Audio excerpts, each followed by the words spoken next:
How to save sounds, videos, and effects on Instagram for Reels. Let's start with sounds.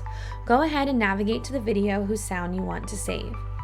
In the bottom left corner, click on the name of the sound. It will take you to the page where the sound is located. Go ahead and click Save Audio right there in the middle. Go back to the page to save the effect. There's two places where the effect can be shown. Click on one of those, and in the top right corner, click on the bookmark. Now, to save the reel, go back, hit the three dots under the send button, and click Save. Now, to find all the things that you have saved, in the top right corner, click those three lines, and for here you can go to Saved Audio, which will take you to all the audios that you have saved. You can click Saved Reels, and that will take you to all of your saved reels, which is different from your liked reels. Or you can hit Saved Effects, which will take you to the filming page, or you can click on Liked Reels.